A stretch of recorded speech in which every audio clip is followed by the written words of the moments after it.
네, 안녕하세요. 방금 소개받은 강국입니다. 오늘 처음 왔습니다만은, 강연 내용과, 그 다음에 인트로덕션, 오리엔테이션 그 내용을 보니까, 단순히 뇌만 연구하는 모임이 아니라 상당히 좀 철학적이고 광범위한 우주 전체에 대해서 그 자연과학적인 여러 가지 다양한 그런 속성에 대해서 심도 있게 공부하는 그 연구 모임이다라는 것을 알고 상당히 저도 지금 떨립니다. 커다란 모임에 와서 그 조그만 뇌에 대해서 얘기를 하려고 그러니까 좀 긴장이 되는데요. 그래서 여러분들 만나서 정말 반갑고요. 오늘 제가 말씀드리고자 하는 내용은 여러분들 그 시냅스 가수성이라고 들어보셨을 거라고 생각하는데요. 시냅스 가수성과 기억의 관계에 대해서 좀 말씀드리고자 합니다. 여러 가지 그 교과서적인 원론적인 얘기를 보게 되면은 기억은 시냅스 가수성을 설명할 수 있다. 시냅스 가수성이 바로 기억에 대한 정신현상에 대한 어떤 물질적인 그런 소위 기질이다. 이렇게들 많이들 이해하고 있는데요. 사실은 아직까지 뚜렷하게 결정적으로 명확하게 설명할 수 있는 방법은 없습니다. 그러니까 저희 같은 사람들은 연구를 앞으로 더 많이 해야 된다는 점에서 좋은 측면도 있습니다만은 그래서 그런 부분이 얼마나 복잡할 수 있는지 오늘 피아이트카니스 갸마라는 몰레큘이 있는데요. 효소가 있습니다. 세포 내에. 이 효소가 갖고 있는 역할에 대해서 여러분과 같이 토론을 하면서 이게 상당히 복잡한 문제다라는 것을 말씀드리고 싶습니다. 사실 처음에 제가 강의를 준비할 때는 좀 일반적인 대중 강연 스타일로 준비를 하려고 했습니다만은 제가 박문열 박사님하고 서로 말씀을 나누고 이메일을 통해서 이게 보니까 이 모임이 굉장히 수준이 굉장히 높고 나름대로 공부를 연구를 많이 해오셨다 그래가지고 너무 일반적인 내용을 하게 되면은 좀 그럴 것 같아서 제가 연구하고 있는 분야를 직접 소개하는 그런 부분을 좀 더 많은 시간을 할애를 하도록 하겠습니다. 네, 여러분 다 잘 아실 거고요. 그래서 우리가 이 뇌를 연구하는 그런 재미를 갖게 되는 것 같습니다. 우주라는 얘기가 나왔습니다만 뇌가 있어야지만이 우주를 이해할 수 있기 때문에 그래서 뇌는 어떻게 보면은 작은 우주라고 볼 수 있다. 이렇게 말들도 하고 있습니다. 여러 가지 영역들이 특히 피질에 있다라는 거, 전두엽, 부두엽, 두정엽, 축두엽 이렇게 나눈다는 걸 여러분들 잘 알고 계실 거라고 생각하고요. 그다음 뇌를 밑에서 바라보게 되게 되면은 오늘 주제가 되는 소위 기억의 장소, 기억을 처리하는 장소, 내축두엽, 미디얼 템포럴 로브라고 합니다만은 그 중에서도 또 그 안에도 또 여러 가지 조그만 조직들이 있는데 해마라는 구조도 있죠. 보이죠? 그래서 이 경우는 지금 내축두엽을 다 절개한 그런 상황인데 이 해마라든지 내축두엽에서 이 간질이 소위 간질의 병소가 되는 경우가 많다고 합니다. 그래서 간질을 치료하기 위해서 실제로 이렇게 외과적으로 수술을 요즘 많이 안 한다고 합니다만 옛날에 약이 드물 때는 이렇게도 많이 했다고 합니다. 즉 이 부분이 간질을 치료하기 위해서 이렇게 잘라냈더니 기억에도 문제가 있더라라고 해서 사실 이 분야는 사실 신경과학이 여러 가지 분야들이 있습니다만은 분자생물학이 대두되면서 이 뇌를 많이 이해하게 됐고 이 과정에는 사실 해마를 연구하게 됐던 동기가 제가 보기에는 가장 결정적인 뇌과학 현재 뇌과학을 갖고 오게 한 그런 소위 하나의 동기가 아니었나 이런 생각이 듭니다. 뇌를 이렇게 잘라보게 되면은 이 겉에 이렇게 회질, 피질, 껍질에 해당되는 이런 신경세포, 뉴런들의 셀바디, 세포체들이 많이 몰려 있어서 시냅스를 많이 형성하는 부위고 백질 하얀 부분은 이 너브5 신경섬유, 그 정보 처리된 그 전기적인 신호가 가는 소위 그 케이블에 해당되는 광 케이블에 해당되는 그런 구조가 이렇게 빽빽히 이렇게 들어차 있는 것을 알 수 있죠. 자, 피질 부분, 회질, 그레이 매터 부분을 우리가 자세히 들여다보게 되면은, 물론 이게 지금, 골지 스테이닝이라는 그런 방법으로 한 거기 때문에, 그 모든 뉴런을 다 스테이닝 한 건 아닙니다. 이게 듬성, 이렇게 염색을 해야지만 우리가 이거 볼 수 있거든요. 뉴런들이 다 염색돼 버리면 새하얗게 돼가지고 뉴런들을 구분할 수가 없습니다. 뉴런은 우리가 갖고 있는 우리 몸에 있는 그 다양한 종류의 세포들이 있습니다만은 굉장히 유별난 이런 모양을 갖고 있죠. 나무 뿌리, 나무가지처럼 이렇게 생긴 아주 독특한 모양을 갖고 있는데 이 위치들이 보면은 사실 질서정연하게 놓여 있는 어떻게 보면 이게 1000억 개가 되는 뉴런들이 어떻게 이렇게 질서정연한 자리매김을 할 수 있는지, 그리고 하나의 뉴런은 또 다른 특정한 뉴런을 찾아서 시냅스를 연결할 수 있는지, 그런 그 경우의 수로 하면은 1000조가 되는데 시냅스의 숫자가, 이것들의 그 청사진이 계획 뭐죠? 이렇게 소위 설계도가 어떻게 스스로 만들어가는 건지 우리가 지금 뇌에 대해서 많이 이해를 못하고 있습니다만 사실 이런 설계도가 어떻게 만들어지는지 또 그 설계도가 어떤 기능을 하는지를 모르기 때문에 사실 우리가 뇌가 지금 굉장히 복잡하고 그 안에서 일어나는 일들이 무엇인지 잘 모르겠다. 그래서 이거 블랙박스다, 그런 얘기를 많이 하는 것 같습니다. 자, 이런 뉴런을 보게 되게 되면은 우리 전극을 꼽아서 이런 신호를 측정할 수 있습니다. 우리가 활동전이 액션 포텐셜이라고 하는데요. 결국 우리 뇌가 작동하는 것은 1000억 개가 되는 이런 뉴런들이 제각각 이런 저희 전기 신호를 만들어내고 있습니다. 아마 이 전기 신호 여러분들도 익숙할 거라고 생각합니다. 영화 장면이라든지 여러분 뭐 병원에 중환자실에 갔을 때 이런 심장의 심전도죠. 사실 원리는 똑같습니다. 똑같은 원리에 의해서 이온 채널에 의해서 이런 전기적인 특성을 만들어냅니다. 그리고 호주의 밤하늘 정말 아름다운 그런 어떻게 보면 징그러울 정도로 별들이 많은 걸 보여드려요. 아까 저기 앞서 위원장께서 소개하셨는데, 저희 뇌에 있는 우주에 있는 우주 은하계가 1000억 개가 있다고 하거든요. 사실 우리 뇌에도 1000억 개의 뉴런들이 있습니다. 이 뉴런 하나하나가 이렇게 마치 밤하늘의 별이 반짝이는 것처럼 저렇게 전기 신호를 만들어내고 있는 것이죠.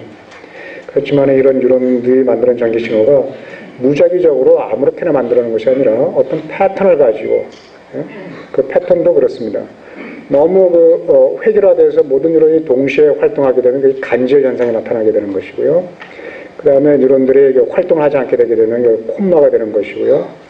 적절한 뉴런들이 적절한 타이밍에, 우리가 교향곡을 듣는다고 했을 때 바이올린이라든지 첼로가 정확한 순간에, 그 다음에 북 치는 이렇게 타이밍이 정확하게 맞았을 때 우리가 아름다운 교향곡을 음미할 수 있는 것처럼 이 뇌에 있는 이런 뉴런들은 우리가 뇌가 수행하는 여러 가지 보고, 느끼고, 생각하고, 행동하고, 계획하는 우리 사람이 갖고 있는 모든 것은 다 뇌에서 벌어지게 되는 거죠. 자, 이런 과정에서는 이런 뉴런들의 그런 적절한 파이링 패턴이 굉장히 중요하다라는 것을 저희들은 이해를 하고 있습니다. 그 그림으로 이렇게 뉴런들이 너무 많기 때문에 단순화시켜서 그려놨는데, 뇌에 있는 뉴런들을 크게 성질로 봤을 때 흥분성 뉴런과 억제성 뉴런 이렇게 나눌 수가 있습니다. 여기 나오는 그 흥분성, 익사이터리틱 뉴런을 얘기하고 있는데요. 가장 대표적인 이렇게 좀 삼각형 모양으로 피라미드 모양을 하고 있어요. 피라미드 세포다, 피라미드 셀이다 이렇게 하게 되는데, 자, 이렇게 액션, 축삭을 따라서 액션 포텐시 따라오게 되게 되면은 다른 뉴런과, 노란 뉴런과 자주색 뉴런이 만나서, 자, 이 오징어의 문어의 문어발과 같은 이런 조직이, 구조가 이게 수삼극이라고 그러고, 이 하나하나 이 빨판과 같은 구조로 우리가 스파인, 시냅틱 스파인, 뭐 가시라고 이렇게 부르고 있습니다. 그래서 시냅스를 이렇게 형성하게 되고, 그리고 기본적으로 뉴런들의 신호 전달은 일방통행입니다. 양방향이 아니라 일방통행으로 돼요. 그리고 지금 시냅스를 우리가 좀 확대해서 그림으로 좀 더 나타내는 2차원적으로 이렇게 그릴 수가 있겠고, 여러분 아마 교재라든지 많은 그 자료를 통해서 익히 알고 있는 시냅스의 구조라고 생각합니다. 3차원적으로 이런 모습을 갖게 되는데요. 자, 이게 그 프리시냅틱 터미널, 시냅스 전 말단이라고 볼 수 있겠고요. 자, 이게 비눗방울과 같은 이런 그 꽈리들이 그 신경 전달 물질, 뉴로트랜스미터를 함유하고 있는 보통 수천 개에서 수만 개의 몰레큘 분자들을 신경 전달 물질을 함유하고 있는 그런 시냅스 소포, 낭이 되겠고요. 바로 이게 그 시냅스 가시가 되겠습니다. 그래서 시냅스는 시냅스 전 파트와 시냅스 후 파트 이 두 개가 만나서 시냅스를 형성한다. 그러니까 그 수삼돌기 이걸 뭐 덴드리틱 샤프트라 그러는데 수삼돌기의 여기 하나의 그 돌기를 뉴라이트로 보게 되게 되면 많은 그 시냅스를 형성할 수 있는 가시들이 이렇게 나와 있습니다. 다 그리지 않고 일부만 그랬습니다만, 여러분 아시는 것처럼 하나의 뉴런은 보통 만 개 내지 수만 개의 다른 뉴런들과 이런 그 구조를 통해서 서로 연결되어 있다. 볼 수 있겠죠. 이건 실제로 그 스테이닝해서 이렇게 그림으로 이렇게 좀 모사한 그런 그 카메라 루시다 그 모습을 보여주고 있고요. 이걸 이 수성돌기 뉴라이트 돌기 하나로 확대하면 이렇게 지금 가시들이 튀어나와 있는 게 보이죠? 이거는 지금 전자인명을 그 3차원적으로 재구성해서 실제 모습이 되겠습니다. 덴드리틱 샤프트, 시냅스 가시들이 이렇게 나와 있는. 자, 어떤 것들은 이렇게 홀쭉한 놈도 있고요. 어떤 건 아주 난장이도 있고요. 어떤 건 뭉툭하니 듬직하게 마치 그 표고버섯처럼 아주 듬직하게 생긴 것들이 있습니다. 보통 보면 이런 놈들이 진짜 활동하는 시냅스의 가시고요. 이런 것들은 뭐 쭉정이라고 해야 되나 아니면은 좀 이제 발화하려고 하는, 아직 시냅스 형성하지 않지만은 우리가 뭐 공부를 많이 한다든지 학습 경험을 많이 한다든지 아니면 뉴런의 활동이 강화되면 이게 시냅스로 변화될 수 있는, 그래서 이걸 우리가 시냅스 가수성의 한 특징으로 이렇게 보고 있죠.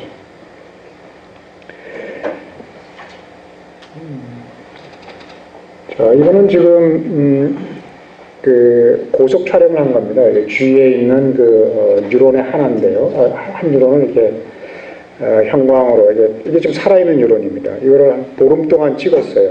고속 촬영. 현명 그 밑에 가만히 두고요.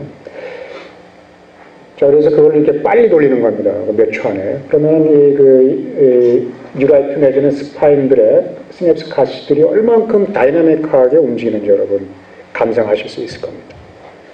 사실 주위에서 일어나는 일입니다만 우리 뇌에서도 똑같은 일이 벌어지고 있다고 보셔야 될 겁니다. 한번 상상해 보세요. 우리 뇌에 지금 1000억 개의 뉴런들이 있는데 하나하나가 물론 어떤 거는 더 많이 이런 그 다이나믹한 역동적인 모습을 보일 것이고 또 어떤 경우 어떤 뉴런들은 좀 아주 좀 정적인 그렇게 변하지 않은 그런 것도 있겠습니다. 정도의 차이 있겠습니다. 1000억 개의 뉴런들이 매 순간 이렇게 구조를 변화하고 있습니다. 여러분 뇌에서 이런 일이 벌어진다고 하면 상상해 보십시오. 우리 뇌는 굉장히 역동적인 구조다 이렇게 생각을 하셔야 될 겁니다. 자, 그렇기 때문에 그 우리 뇌에서 만들어지는 마음이라는 그런 어떤 엔티티가 있다고 했을 때 우리의 마음이라는 그런 존재 자체도 굉장히 다이나믹하게 변화할 수 있다는 것을 생각해 볼 수 있을 것 같습니다. 뇌에 존재하는 그 시냅스, 아까 흥분성, 억제성 이렇게 나왔습니다. 흥분성 시냅스로 보게 되면 이 가장 대표적인 신경전달은 글루타메이트입니다. 글루타메이트 하면은 여러분 글루탐산이라고 익히 들어오셨을 거고요. 혹시 모르신 분이 계신다면은 이제 조미료의 MSG가 바로 이 글루타메이트, 글루탄산이 되겠습니다. 우리 뇌에 존재하는 가장 대표적인 흥분성 시냅스 신경 전달 물질은 글루타메이트입니다. 뭐 교과서 같은 경우도 보면 뭐 아세틸콜린에 대해서 많이 얘기를 하는데 사실 우리 뇌의 가장 그 메이저는 이 글루타메이트다. 자, 글루타메이트 신경 전달 물질을 받아들이는 수용체가 있습니다. 가장 대표적인 게 암파라는 그 약물에 대해서만 반응하는 수용체다. 그 NMD 수용체에 대해서 이 다 그 수용체면서도 이온 채널입니다. 그래서 이 글루타메이트 여기 결합하게 되면은 이 구멍이 뚫리면서 전기가 흐르게 되는 것이죠. 그래서 전기 신호를 만들어낼 수 있는 겁니다.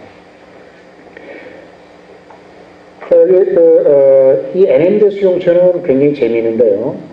보통 때는 열리지 않습니다. 왜냐하면 그 마그네슘이라는 그 이온이 여기 구멍을 마치 그 병막에 이렇게 뚜껑 이렇게 딱 막듯이 물 넘치지 않게 딱 막고 있습니다. 그래서 이 암파 수용체가 먼저 활성화돼서 이 소위 소디움이라든지 자, 이런 양이온들이 이렇게 들어와서 탈분급, 즉 전기 신호가 만들어지게 되면 그때 이 전화 플러스고 플러스가 들어오니까 이게 반발돼가지고 튀어나가 뚜껑이 열립니다. 뚜껑이 열리면서 이 다른 이온들이 양이온들이 들어오게 되는 것이죠. 그때 중요한 게 칼슘이라는 이온이 들어오는데 바로 이 칼슘이 신호가 돼서 이 스파인 구조가 변하기 시작하는 겁니다. 약간 저기 고속 촬영했을 때 스파인 자꾸 이렇게 변화가 생겼죠? 바로 칼슘 때문에 그런 겁니다. 우리는 칼슘 하면은 키 클 때 중요하고 뭐 골다공증 예방하려면 칼슘 많이 먹어야 돼 그렇게 많은 얘기들을 하지만 사실 우리 뇌에서 이 칼슘이 없다면은 우리 뇌는 기능할 수가 없습니다. 우리가 배우는 내용 뇌에 저장될 수가 없습니다. 기억할 수가 없습니다. 그만큼 굉장히 중요한 신경 전달 물질이죠. 자, 지금 말씀드린 개괄적인 여러분 뭐 다 익히 아시는 내용이라고 생각됩니다만은 자, 그걸 바탕으로 해서 오늘의 시냅스 활성과 기억에 대한 그런 얘기를 좀 풀어볼까 합니다. 여기 소개해드리는 분이 도널드 헤비라는 캐나다의 심리학자입니다만 굉장히 유명하죠. 유명한 신경과학, 뭐 심리학뿐만 아니라 신경과학 굉장히 유명한 분이신데 The Organization of Behavior라는 책 1949년에 나왔습니다만은 다윈이 쓴 종이 기원 다음 두 번째 가는 베스트셀러 과학 책이라고 합니다. 박자세 이 책은 아마 세 번째 빨리 올라가야 될 텐데.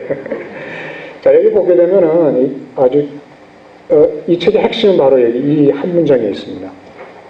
자, 이 내용은 뭐냐면 이분이 이렇게 예언한 겁니다. 그냥 인사이트를 가지고 예언한 겁니다. 우리 뇌는 뉴런들이 서로 연결되어 있는데 A라는 뉴런과 B라는 뉴런이 연결되어 있다고 생각해 봅시다. 근데 A가 충분히 활동해서 B라는 뉴런, 시냅스에 연결되어 있죠. B라는 뉴런도 충분히 활동한 그런 상황이 되게 되면은 이 A와 B 간에 연결된 커넥션, 시냅스의 강도, 연결 정도가 변한다는 얘기죠. 강화될 수 있다는 겁니다. 어떻게 강화되느냐? 그 시냅스의 어떤 구조적인 변화가 일어나거나 아니면 시냅스 안에 어떤 대사 물질의 변화에 의해서 하여튼 또 그 구체적인 디테일한 건 난 모르겠지만은 어쨌든 간에 그건 변할 것이다. 라는 것을 예언했습니다. 그래서 우리가 헤비한 시냅스라고 또 얘기를 하거든요. 근데 요즘 와서, 꼭 요즘만이 아니라 한 10년 전부터 이 도널드 헤비 이렇게 다시 회자된 이유는 지금 벌어지는 우리가 생물학적으로 연구해서 나온 결과들이 바로 이 헤비안이라는 심리학자가 60년 전, 60년 전에 예언했던 그 현상이 바로 나타난다는 얘기죠. 그래서 우리 생물학자들은 그에 대한 과학적인, 물질적인 근거를 소 디테일한 것만을 우리가 제공한다 이렇게 볼 수가 있겠습니다. 자, 그렇게 됐을 때 시냅스 가수성에는 두 가지가 있는데 LTP, LTD 줄여서 얘기하는데 LTP라는 것은 Long Term Potentiation, 오랫동안 장기 강화, 시냅스가 강화됩니다. LTD라는 것은 장기 저하가 됩니다. 그래서 보통 신경과학의 입문서들을 보게 되게 되면은 우리가 또 선입관을 가질 수 있는 것이 기억이 되면은 시냅스가 좋아지니까 LTP 강화가 되니까 기억이 일어나고 이렇게 생각을 하거든요. 근데 그런 단순한 그런 대입 관계가 이루어지지 않을 수도 있다라는 것을 오늘 좀 말씀드리고 싶습니다. 저희들이 연구하고 있는 뇌 조직은 히포캠퍼스 해마라고 하고요. 우리 뇌축뒤에 들어있는 그 조직 중에 하나입니다. 이게 실제 바다에 있는, 소위 바다에 있는 물고기와 비슷한 서식하는 그런 생물체인데 해마라고 그러죠. 히포캠퍼스라고. 인간의 뇌에만 뛰어난 모양이 굉장히 비슷해서 옛날부터 이것을 해마라 이렇게 불렀던 것 같습니다. 이걸 연구할 때는 이거를 저도 쥐를 쓰는데요. 생쥐를 많이 써요. 생쥐를 해마를 떼어내고요. 떼어내기 쉽습니다. 예. 그다음에 이거를 이렇게 보죠. 이렇게 여러분 이런 얘기하는 게 좀 어떻지만 회 뜨듯이 얇게.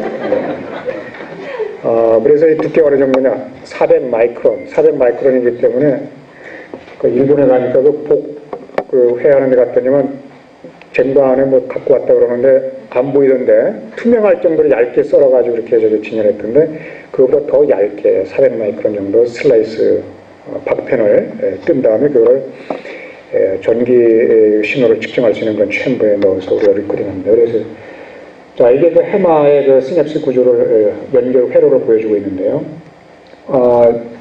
지금 여기 벤테이 자이러스, 그 다음에 CA3, CA1 크게 세 가지 영역으로는. 그래서 우리가 이것을 시냅스가 세 개 있다 그래서 트리 시냅틱 패스웨이다 이렇게 얘기를 하는데요.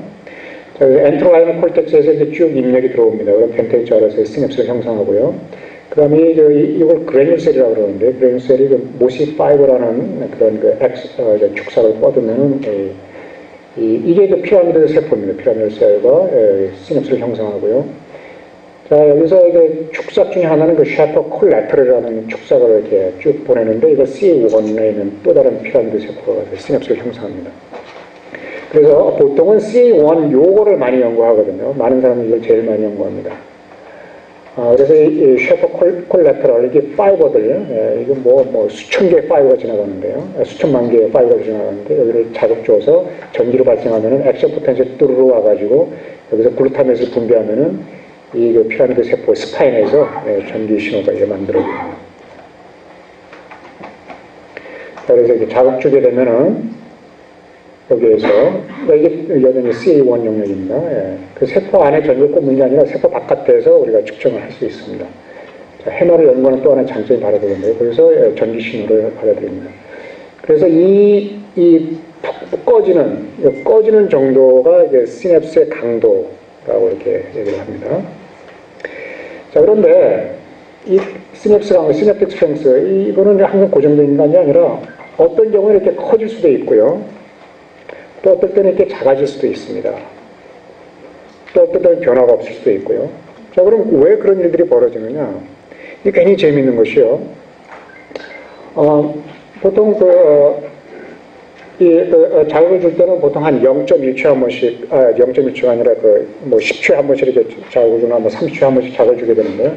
자, 그렇게 되게 되면은 시냅스의 강도가 일정합니다. 자, 그런데 자, 이쪽에다가 HFS, 이게 하이 프리퀀시 스티뮬레이션이라고 그래가지고 100Hz라는 건 1초에 100번 자극 가하는 거거든요. 지금 형광등이 60Hz죠. 그보다 더 빠른 신호를 주는 겁니다. 그래서 1초 동안 저희랑 속도 말 때린다 그러는데 한번 때려주고 나면은 이 시냅스가 시냅스 강도가 이렇게 좋아져요. 그래서 이거 우리가 LTP라고 그러고요. 자, 그런데 이 LFS, 이거는 1Hz라 가지고 1초에 한 번씩이니까 대략 띡 이렇게 해서 좀 지루하게 한 15분 동안 지루하게 주게 되면 시냅스가 확 떨어집니다. 롱텀 디프레션, LTD라고 그런 거죠. 자, 그러니까 어떤 패턴으로 시냅스를 자극하느냐에 따라 가지고 LTP가 전극을 꼽아서 이렇게 리코딩해서 신호를 받아들일 수가 있습니다.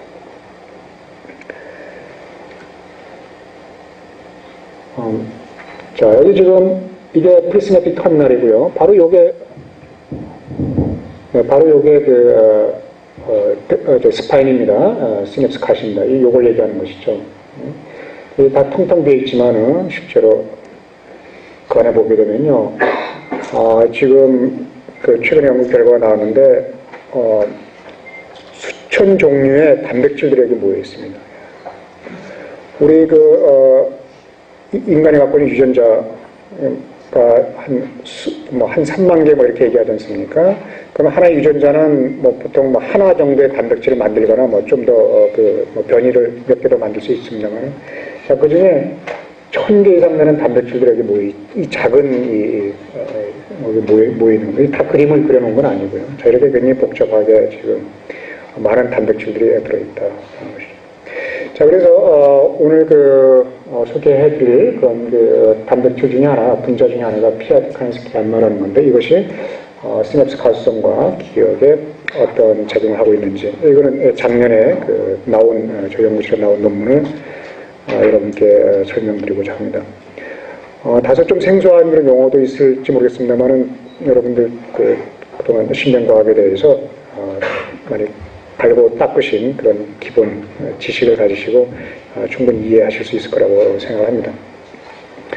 사실 저희 연구 시작하기 전에 PI 카네이즈라는 효소가 있는데, 이것은 LTP에 관여도 하고, 또 그 다음에 여러 가지 다양한 종류의 그런 피어 메모리라든지, 피어 메모리도 컨텍츄얼 피어 메모리, 큐드 피어 메모리 해가지고, 공포 기억에도 어떤 패러다임에서 연관에 따라가지고 많이 나누게 되는데요. 그런 다양한 형태의 그런 메모리에 관여한다라고 알려져 있고요. 심지어는 LTD에도 관여할 수 있다라는 이런 얘기들이 있었습니다. 그래서 어떻게 하나의 분자가 LTD하고 LTP는 전혀 상반되는 그런 시냅스의 현상인데 거기에 관여할 수 있을 것인가. 많이 아이러니 좀 이상하게도 생각했었습니다. 그래서 저희 연구실에서는 한 가지 생각했던 것이, 이 PI 카네이즈를 보게 되면 사실 이렇게 복잡하게 말씀드리면 다양한 종류가 이렇게 분류가 되고요. 그래서 클래스 1, 클래스 3까지 있습니다. 1, 2, 3.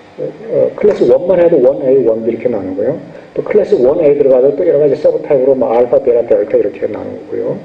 1B는 갬마가 있고 그렇습니다.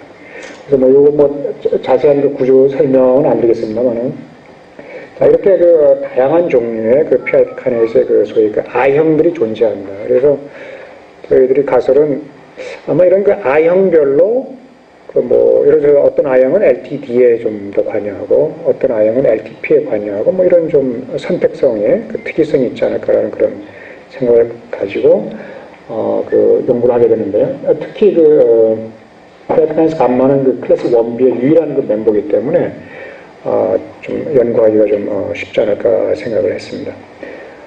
PI 카네이즈로 보게 되면 PI 카네이즈 감마고요. 여러 가지 레귤트 서밋이 달라붙어 있고, 그 이외에도 여러 가지 신호 전달과 관련되는 단백질들이 이렇게 붙어 있습니다. 소위 덩어리, 컴플렉스 덩어리로 이렇게 존재하고 있는 것이죠. 그리고 이게 흥분하게 되게 되면 또 다른 몰레큘들을 자극시키면서, 그럼 또 몰레큘들은 또 다른 몰레큘들을 또 자극시키고, 어떻게 보면 도미노 내지는 육상 개주 하듯이, 바튼 터치 하듯이, 우리 세포 내에서는 자극을 받게 되게 되면 계속 이렇게 신호를 연결하고, 그런 과정을 거치게 되는데, 이걸 우리가 2차 신호 전달 체계라고 얘기합니다.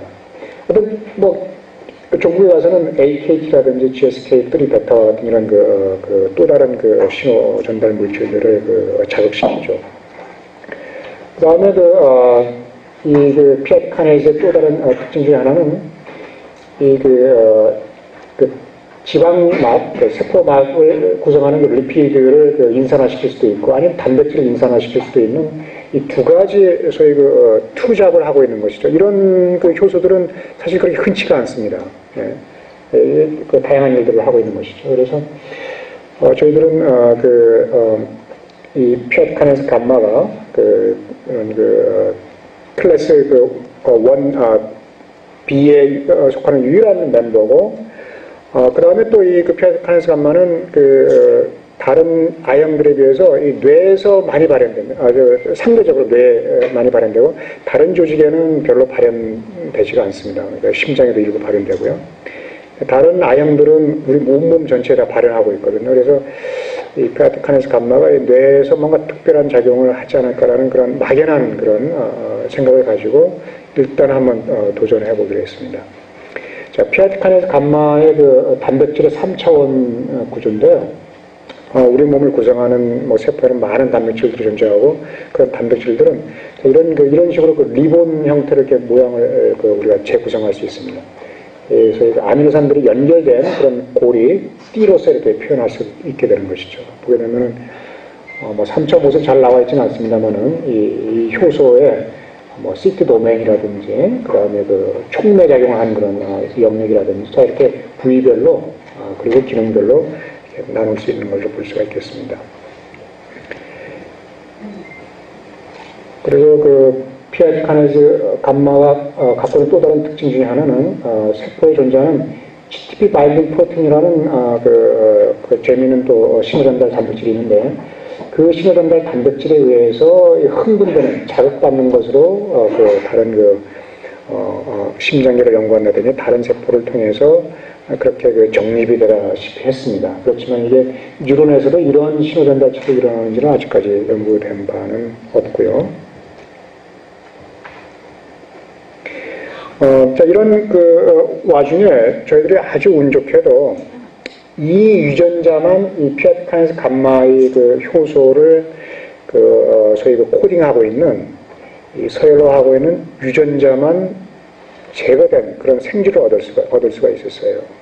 그래서 토론토 대학교에 있는 피터 백스라는 교수 랩에서 우리가 이거를 얻을 수가 있었거든요. 그래서 그럼 이 생쥐는 이 효소가 아예 없는 겁니다. 몸 전체에 없는 겁니다. 그렇게 됐을 때 우리가 그럼 이 효소가 어떤 기능을 할 수 있는 것인지 우리 연구 가능하죠. 만약 이제 기억작용이 굉장히 중요하다면 이 쥐가 기억이 제대로 안 되겠죠. 예를 들어서. 일단 그 뇌를 꺼내봤습니다. 이게 마이너스 낙아웃이고 이거는 그냥 정상적인 것이고 유전자 하나만 날아간 경우인데 보면은 뇌의 전반적인 모습은 전혀 이상이 없습니다. 뇌를 만드는 데는 큰 역할을 안 하는 것. 그 다음에 조직별로 해마라든지 소뇌라든지 프레프런탈 콜텍스라든지 스트라라, 아미그달라 이렇게 쭉 보게 되면 이 유전자가 있건 없건 상관없이 뇌 조직은 그렇게 큰 차이는 없다. 어떻게 보면 저희들로서는 굉장히 다행스러운 것이었고요. 왜냐하면 뇌 조직 구조 자체에 문제가 생기게 되면은 그러면은 이게 여러 가지 발생학적인 문제를 야기하기 때문에 우리가 연구하는 데는 애로의 상황이 존재할 수 있습니다. 그리고 이 효소가 뇌에서 어떻게 발현되는지를 보았습니다. 대략적인 피질이라든지 해마라든지 이건 좀 RNA 레벨을 보여준 것이고 이건 단백질 레벨을 보여준 건데 자 이런 뇌 전체에 쭉 잘 발현되는 걸 알 수 있는데 이 마이너스는 이게 아까 유전자가 사라진 생쥐입니다. 그 경우는 지금 안 보이죠? 왜냐면 유전자가 없어졌기 때문에 RNA도 못 만들고 단백질도 못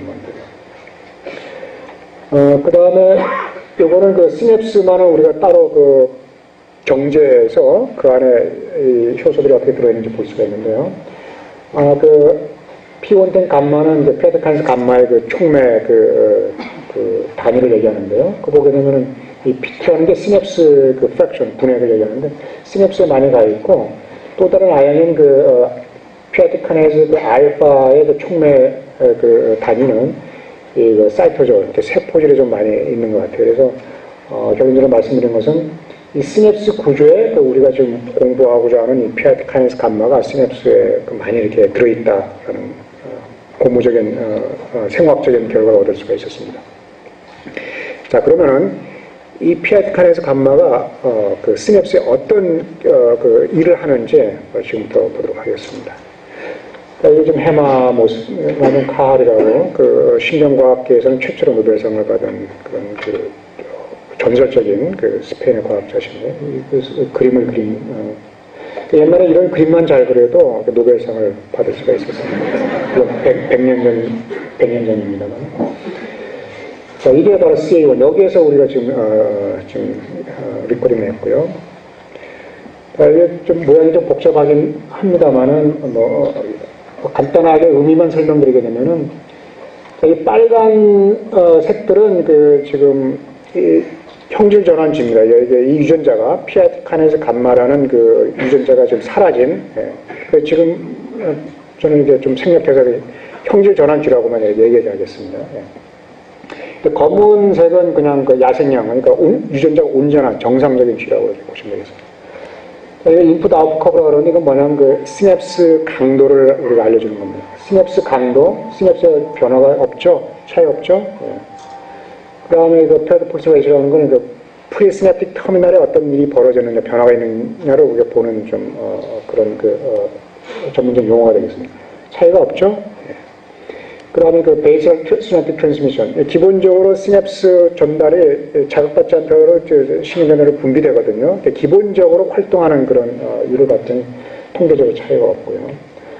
그 다음에 익사이터빌리티. 그러니까 이 뉴런들이 얼마만큼 쉽게 흥분되느냐, 전기를 줬을 때 얼마만큼 액션 포텐셜을 더 많이 만들어내냐, 흥분성을 보는데 차이가 없습니다. 그 다음에 시냅스 가스에는 아까 그 NMDA 리셉터 기억하시죠? 글루타메이트 그 성도 시냅스에서 NMDA 리셉터 굉장히 중요해요. NMDA 리셉터의 그 전기적인 특성을 우리가 보여주는 건데요. 그 차이가 없습니다. 뭐 기본적으로 이 PI 카네이즈 감마가 없더라도 시냅스가 평상시에 활동하는 데는 별 문제 없다는 얘기예요. 정상적으로 운영된다는 얘기예요. 멀쩡하다는 얘기입니다.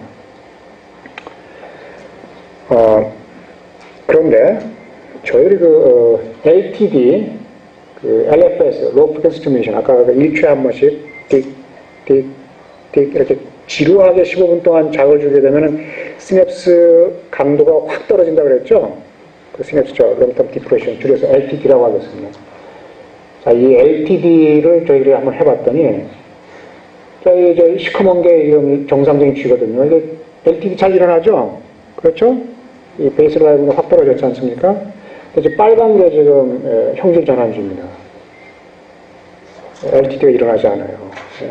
자, 이거는 방법과 요 방법은 좀 다른데요. 이게 다른 방법으로 똑같이 해봤습니다. 그랬을 때 여전히 자, 이 PI 카네이즈 감마가 없어지게 되면은 LTD가 안 일어난다라는 것을 알 수가 있었습니다.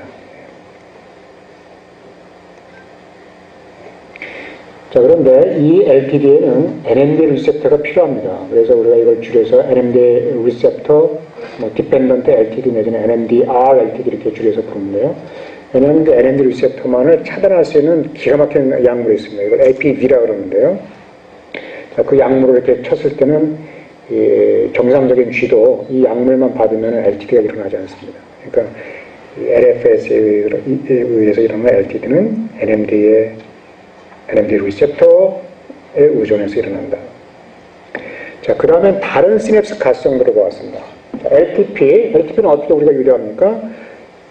짧은 순간, 1초 동안에 하이 프리퀀시 스티뮬레이션을 빠르락 때리면 이렇게 시냅스가 이게 확 좋아지거든요.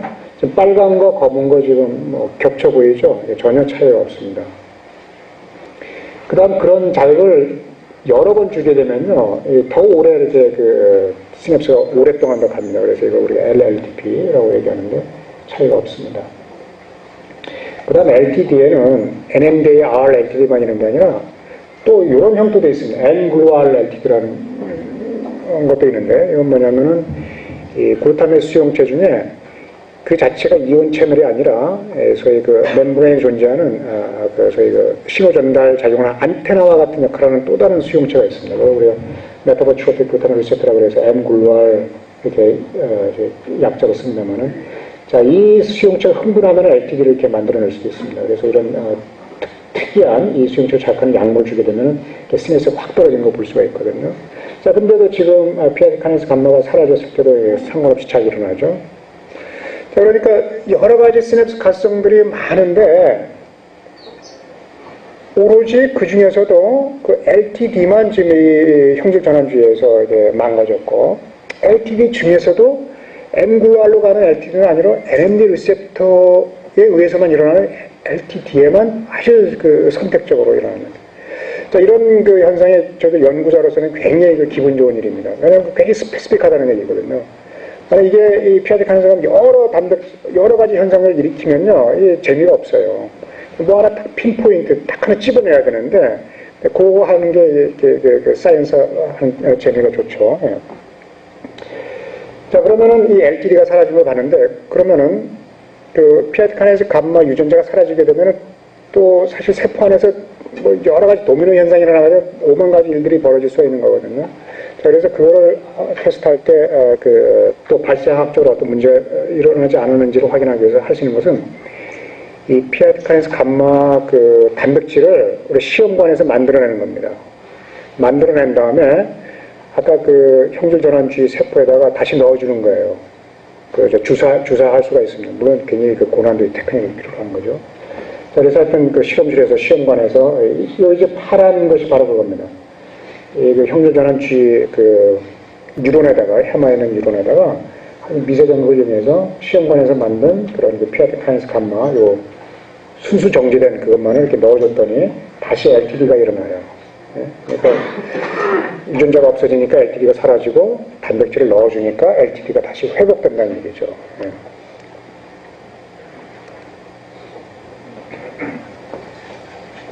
자, 이런 와중에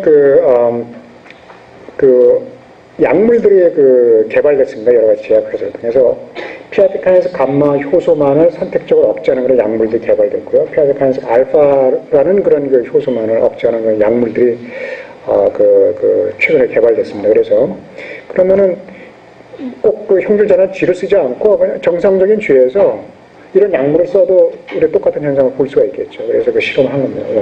이 약물을 썼더니 보세요. 정상적인 쥐에다가 이 피아티카네이즈 감마만을 억제할 수 있는 소위 그 기량제, 억제제를 이렇게 투여했더니 이렇게 다시 사라지는 걸 볼 수 있습니다. 근데 피아티카네이즈 알파를 억제하는 약물의 구조는 굉장히 비슷합니다만 그걸 처리했더니 이때는 뭐 그냥 LTD가 회복되지 않아요. 저해되지 않아요. 그게 뭐냐면 피아티카네이즈 알파가 아니라 피아티카네이즈 감마가 이 LTD에 중요하다는 것을 우리가 볼 수가 있겠죠. 그리고 이 LTD가 일어날 때는 소위 유도되는 단계와 그다음 유지되는 단계 이렇게 크게 둘로 나눌 수가 있습니다. 봤더니 LTD를 유도할 때 전기 자극을 줄 때 이 그 인히비터 억제제를 약물을 투여했더니 이 LTD가 안 일어나요. 그런데 일단 LTD를 만들어 놓고 나서 그 이후에 약물을 넣었더니 피아티카네이즈 감마를 억제하는 약물을 넣었더니 여전히 그 LTD는 유지가 됩니다. 이게 손상이 안 돼요. 그게 뭐냐면은 이 피아티카네이즈 감마는 이 LTD가 유도되는 초기 단계에 중요한 역할을 한다는 걸 알 수가 있겠죠. 그 다음에 그러면 이 피아티카네이즈 감마가 시냅스 어떤 이런 시냅스 가수성 영향을 주는데 과연 이게 시냅스 전 터미널에서 이게 작용을 하는 건지 아니면 시냅스 후 소위 스파인, 시냅스 가시에서 이게 작용하는 건지 그걸 알아볼 수가 있는데요. 이 약물을 미세 유리관을 통해서 포시냅틱, 시냅스 후 스파인에만 후 뉴런에만 우리가 투입할 수 있습니다. 자, 그런 상황이 되니까 지금 보세요. 지금 정상적인 뉴런에서 LTD가 사라지는 것을 알 수가 있습니다. 그래서 아마도 이게 시냅스 후 가시의 스파인에서 이 피아티카네이즈 감마가 중요한 역할을 한다라는 것을 이해할 수가 있습니다. 자, 지금까지 설명을 보게 되면은, 자, 전기적인 자극을 로우 프리퀀시 스티뮬레이션을 주게 되게 되면 NMD 리셉터를 통해서 피아티카네이즈 감마를 통해서 자, 이 LTD가 일어난다. 이렇게 이건 지금 뉴런을 지금 대략적으로 이렇게 그려놓은 겁니다. 뉴런의 한 부분을 스파인 부분을 그려놓은 겁니다. 근데 제가 모두에 이 피아티카네이즈 감마는 이 GTP 바인딩 프로틴에 의해서 활성화된다는 것을 뉴런이 아닌 다른 세포에서는 그런 일이 벌어진다라고 설명을 드리는 바가 있습니다. 이 일이 벌어지는 저희들이 한번 보았습니다. 그래서 이 GTP 바인딩 프로틴 중에 여러 종류가 있습니다만 특히 피아티카네이즈 감마를 자극하는 것으로 알려진 그런 GTP 바인딩 프로틴은 이 퍼시스탑승이라는 이런 독소에 의해서 억제되는 현상을 우리가 알고 있습니다. 아니면 또 이런 약물로도 이런 약물에 의해서도 이제 그 억제되는 거 우리 알고 있고요. 자, 그런데 이런 약물 처리해도 LTD에는 전혀 영향이 없어요. 그래서 이 피아티카인스 감마의 그 상위 단계, 이런 그 GTP 바인딩 프로틴, 저희 포타스 톡신 센시티브 GTP 바인딩 프로틴은 관여 안 하는 걸로 저희들은 점정적으로 결론을 내릴 수가 있었습니다. 즉, 뉴런에서는 이런 일이 벌어지지 않는다라는 것이죠. 그래서 이 아마 NMD 수용체를 통해서 이렇게 오지 않는, 물론 이 중간 단계에 어떤 일들이 벌어지는지 앞으로 더 연구를 해야 될 거라고 생각하고요. 자, 그 다음에 그 LTD가 일어나기 위해서는 이 그 암파 리셉터가 사라져야 됩니다. 사라져야지만 시냅스가 약화되는 거거든요. 자, 그러면 이제 이 중간 단계는 어떻게 되는 거냐를 저희들이 보았는데, 시냅스 가스에는 이렇게 사실 다 그리지는 않았습니다만은 1000가지 정도의 이런 다양한 단백질들이 존재하고 있습니다. 자, 이 중에 여기 피아티카인에서 표시되어 있는데요. 이 중에 어떤 분자들을 통해서 이 암파 수용체의 소위 그 수용체가 사라지는지, 자, 그것을 저희들이 그 테스트를 해보았는데, 자, 첫 번째로 그 GSK하고 AKT를 보았습니다. 그래서 GSK3베타가 흥분하게 되면, 자극하게 되면 인산화가 되거든요. 포스페이션. 이거 우리가 저희 그 생화학적으로 검출을 해낼 수가 있습니다. AKT라는 단백질도 인산화되는 것을 우리가 검출해낼 수가 있겠고요. 그래서 그 보게 되게 되면은 자, LTD를 유도하는 그런 조건에서 보게 되면은 인산화가 떨어진 것을 볼 수가 있습니다. 이 정상적인 쥐 같은 경우에. 그런데 형질 전환 쥐에서도 보면은 비슷한 정도 떨어져요. 자, 그 얘기는 뭐냐면은 이 GSK3베타라는 이 그 시그널 패스웨이가 이 그 피아티카인스 감마 그 낙아웃 형질 전환 쥐에서는 그 영향을 받지 않는다라는 것을 알 수가 있습니다. 자, 또 다른 분자로서 저희들은 그 P38이라는 그런 그 인산화 효소가 있습니다. 자, 이것도 그 후보 마이크 자꾸 끊기나요? 괜찮습니까? 네. 그 P38도 그 강력한 후보 중에 하나였는데, 그래서 저희도 테스트 했는데요. 자, LTD가 일어나는 조건에서 저희 생화학적으로 이 그 웨스턴 블라팅에서 봤더니 이렇게 그 P38의 그 인산화가 이렇게 증가된 걸 볼 수가 있었습니다. 그런데 이 형질 전환지 빨간 거 봤더니 올라가지 않죠. 이런 그 현상을 볼 수가 있었습니다. 그래서 저희들이 만들어낸 가설은 이 피아티카인스 감마가 이 P38이라는 또 다른 그런 그 인산화 요소를 통해서 이 암파 수용체가 세포 안으로 들어와서 저희가 수용체가 사라지는 그런 현상, 그래서 LTD가 일어나는 현상에 P38이 관여된다. 그리고 잘 알려진 사실로서 그 P38을 흥분시키는 또 다른 분자로서 RAP1이라는 게 알려져 있습니다. 그리고 RAP1은 이 피아티카인스 감마하고 서로 상호작용하는 걸로 이렇게 좀 알려지고 있습니다. 그래서 증거는 없지만 아마 RAP1이 이 두 사이를 끼어 있지 않는 생각을 저희가 갖고 있습니다. 네. 지금까지 약간은 좀 지루한 그런 여러 가지 그 분자 수준의 그런 얘기들을 통해서 P38, GSK3베타 뭐 여러 가지 얘기했습니다만은 뭐 기본적으로 말씀드리면은 요약하면 이겁니다. PI3 감마라는 그런 그 단백질이 사라지니까 그 NMDA 수용체에 의해서 일어나는 LTD라는 시냅스가 저하되는 현상이 사라졌다라는 것이죠. 그럼 그 과정에는 뭐 P38이라는 그런 몰레큘도 관여되고 있고요. 그 다음에 우리는 아주 재미있는 생쥐를 지금 하나 갖고 있습니다. 이 피아티카네스 감마라는 단백질을 못 만드는 그런 생쥐를 갖고 있어요. 그리고 이 생쥐는 NMDA-R-LTD가 지금 시냅스 가스성 중에 한 형태가 좀 사라진 걸 알 수 있습니다. 자, 이러면은 아이디어가 하나 떠오르는 것이, 그렇다면은 이 생쥐를 이용해 형질전환 생쥐를 이용하면은 그동안 우리가 풀지 못했던 과연 LTD가 기억에 어떤 작용을 하느냐, 쥐의 행동에 어떤 영향을 주느냐, 기억작용을 하느냐, 이것을 우리가 한번 테스트 해볼 수 있거든요. 그래서 이 쥐를 이용해서, 즉 NMDA-LTD가 행동학적으로는 동물의 행동에는 뭐 기억을 포함해서 여러 가지 뭐 인지 현상이라든지 어떤 영향을 주는지 저희들이 연구할 수 있는 굉장히 귀중한 기회가 됐습니다. 자, 그래서 지금부터는 이 쥐를 이용해서 행동상에 어떤 변화가 일어나는지 한번 보도록 하겠습니다. 자, 먼저 베이설 로코모션, 그러니까 기본적으로 이 쥐가 얼마만큼 이렇게 좀 빨빨거리며 돌아다니는지 그걸 한번 좀 기본적으로 테스트하는 겁니다. 그리고 쥐들이 얼마만큼 이렇게 불안해하는지 뭐 이런 것들을 이렇게 테스트해 볼 수가 있겠습니다. 이게 그냥 이렇게 상자에다가요, 저희 평면도인데 빈 상자입니다. 박스 같은 데다가 쥐를 이렇게 빠뜨려 가지고 왔다 갔다 이렇게 하는데요. 지금 동영상, 지금 쥐가 왔다 갔다. 자, 쥐는 야행성이 돼가지고 이게 불 켜져 있는 방에서 이렇게 상자에 보면요, 도망가려고 그리고 구석으로만 이렇게 돌아다닙니다. 이렇게. 가운데는 안 가려고 그래요. 무서워가지고. 조그만 상자인데도. 그래서 여기에 좀 많이 가면은 용감한 쥐고, 좀 확 지나갔네요.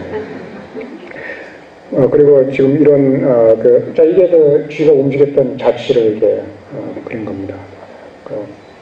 오랫동안 비디오 촬영을 해서 보게 되면 별 변화가 없죠.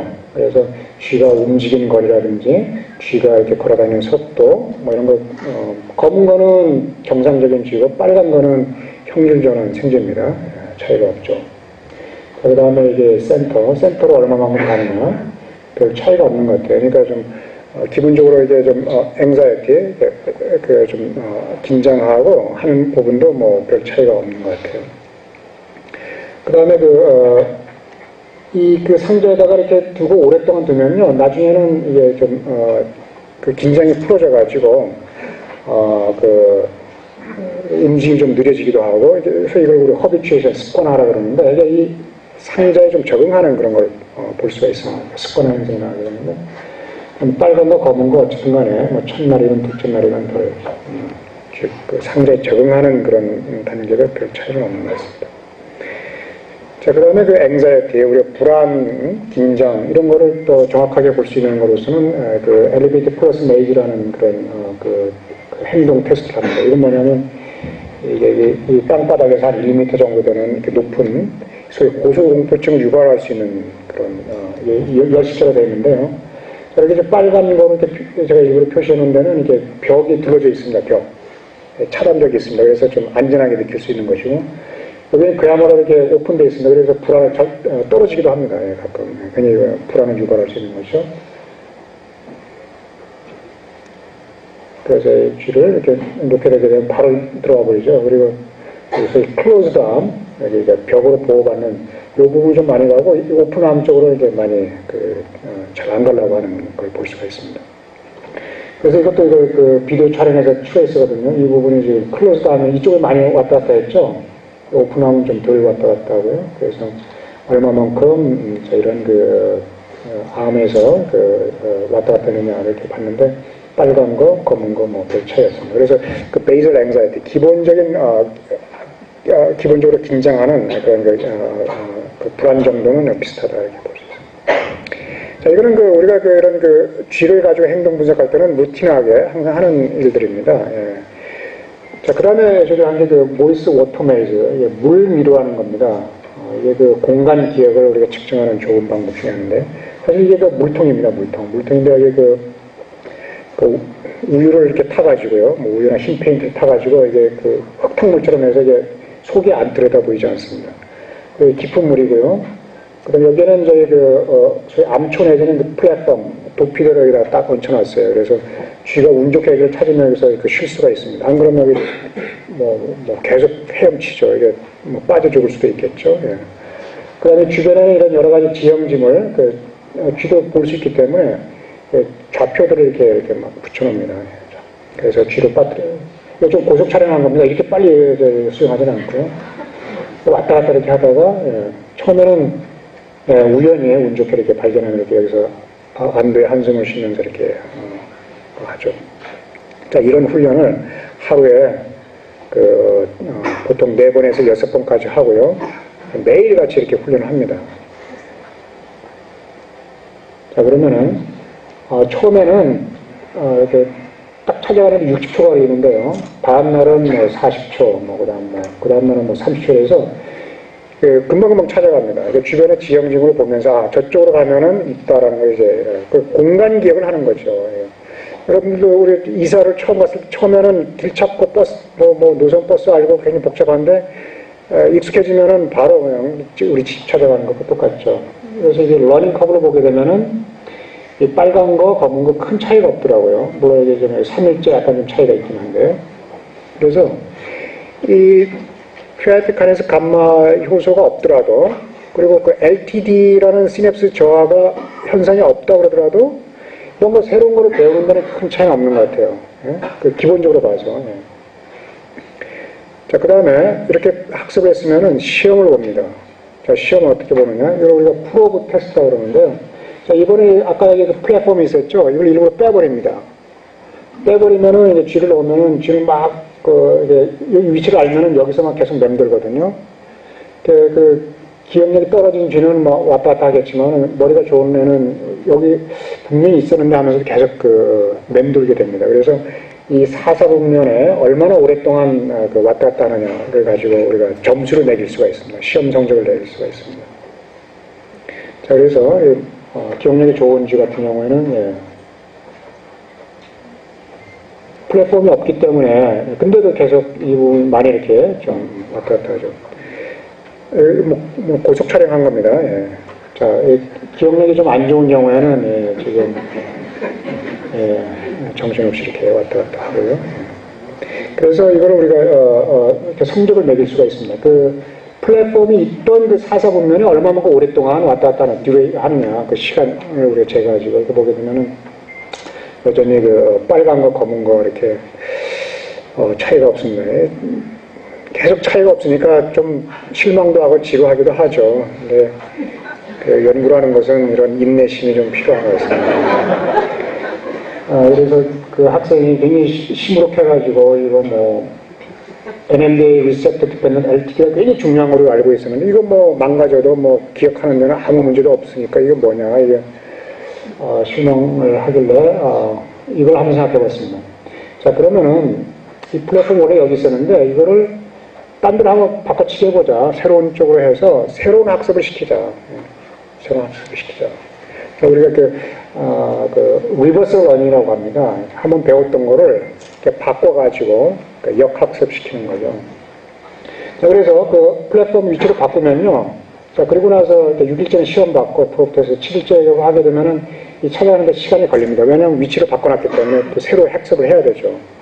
근데 다음날 되면 이게 또, 이미 학습 효과가 있으니까 다시 그 새로운 위치를 찾게 되는 것이죠.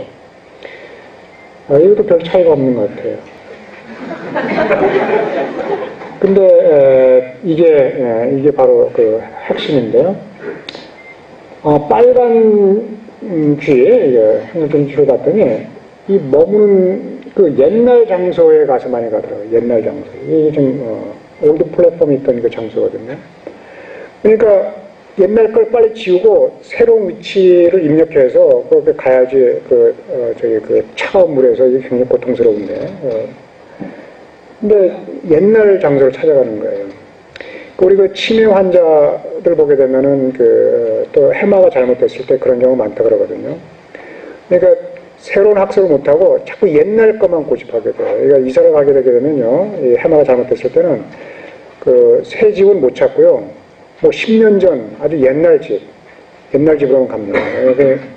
그러니까 유연성이 떨어지는 거죠. 이게 새로운 상황, 새로운 학습된 정보를 가지고 새로운 상황에 맞게 자기가 적응해 나가야 되는데 그런 인지적인 유연성이 떨어진다 이렇게 볼 수가 있습니다. 자, 이런 인지적인 유연성을 테스트하는 또 다른 방법이 있는데 우리가 Delayed Non-Matched T Maze라는 게 있습니다. 자, 아까 그 엘리베이터 플러스 메이즈와 같은 비슷한 T자형의 암으로 되어 있는데요. 양쪽에 좀 먹이가 놓여져 있습니다. 쥐는 여기서 출발하고요. 그럼 뭐 여기 가서 먹이도 먹을 수 있고, 근데 이제 막혀 있으면 여기 막을 수도 있거든요. 그럼 못 가는 거죠. 그래서 이 쥐를 가지고 그 학습을 시키는데, 뭘 학습시켜야 되냐면은, 자, 한 번 가서 먹고 나면은 없어지지 않습니까? 그럼 더 이상 가봤자 먹을 게 없는 거예요. 여기 갈 필요는 없습니다. 한 번 먹은 장소 가지 말고 그 다음에 갈 때는 가지 않았던 곳으로 가면은 먹이를 찾을 수 있다라는 것을 학습을 시킵니다. 이게 며칠 걸립니다. 예. 자, 그리고 그 한 번 먹은 것을 최소한 15초 동안은 유지해야 돼요. 물론 이것도 오래 그 텀을 두면요 다 잊어버려요. 근데 15초 동안은 그걸 기억할 수 있어요. 아, 내가 여기 가서 먹었다라는 것을 15초 동안은 기억을 해야 됩니다. 왜냐하면 15초 바로 뒤에 이 문을 열어놓거든요. 갈 수 있게끔. 자, 처음에 가서 이렇게 먹습니다. 자, 먹고요. 자, 그럼 내가 여기 왔었다라는 것을 이 공간 기억, 오른쪽 갔다는 것을 이제 우리가 워킹 메모리라고 그러거든요. 작동 기억이라고 그러는데 자, 기억해야 됩니다. 15초 동안. 그 다음 15초 이후에 여기 출입구를 다시 열어놓습니다. 예. 열어놓고 가도록 해요. 그래서 만약 이쪽으로 가면은 얘는 그걸 잘 기억했다, 정확한 선택을 했다 하고, 근데 대중에는 오른쪽으로 가기도 해요. 잘못 가기도 하면 이거는 잘못된 초이스죠. 자, 그렇게 됐을 때 왼쪽 오른쪽 선택을 임의적으로 우리가 조절합니다. 예? 항상 처음에 오른쪽만 가게 하는 것이 아니라 이거는 우리가 막 그 문을 양쪽에다 막 왔다 갔다 이렇게 랜덤하게 합니다. 자, 그렇게 해서 그런 테스트를 데이 1부터 해서 열흘 동안 계속 하거든요. 막 헷갈리게 하는 거예요. 자, 검은 선이 정상주입니다. 보면은, 첫날에는 좀 헤매죠. 예? 매번, 그 테스트 하면은 2번 정도는 이게 맞추는데, 자, 이틀째 3번 맞추고요. 그 다음부터 거의 정확하게 잘 맞춰가면 됐죠. 근데 빨간 거, 형질 전환지를 보게 되면은, 이렇게 어리버리해요. 자꾸 잊어버려요. 그 행동의 유연성이 떨어진다. 인지적 유연성이 떨어진다. 이렇게 볼 수 있습니다. 그래서 결론적으로 말씀드리면은 PIP 카이네이즈는 여러 가지 종류가 있는데 그런 유형별로 이 해머에서 서로 다른 기능을 갖고 있다라는 것이고요. 두 번째로 PIP 카이네이즈 감마는 NMDA 리셉터 의존적인 LTD, 앵구라의 의존적인 LTD가 아닌 거예요. 여기에 의존적이다. 그리고 LTP라든지 다른 시냅스 활성에는 해마에서 영향을 주지 않는다. 그리고 PIP 카이네이즈 감마는 P38이라는 또 다른 인산화 신호 전달 효소를 조절함으로 인해서 그 능력을 발휘한다. 그 다음 이 LTD는 우리가 이번에 공부한 이 LTD는 G 프로틴에 의해서 조절되는 그런 현상은 아니다. 그리고 가장 중요한 결론입니다만 우리가 그동안 몰랐던 NMDA 리셉터에 의해서 일어나는 게 LTD가 과연 이게 생리학적으로 행동학적으로 어떤 의미가 있느냐 이것을 우리가 잘 모르고 있었는데 이 인지적 유연성의 이런 LTD 현상이 중요하다라는 것을 저희 알게 됐습니다. 네, 이 연구에는 저희 연구실에 있는 많은 학생들이 열심히 해서 결과를 얻을 수 있었고, 특히 이혜련 박사, 김재희 박사가 가장 많은 수고를 해주셨고요.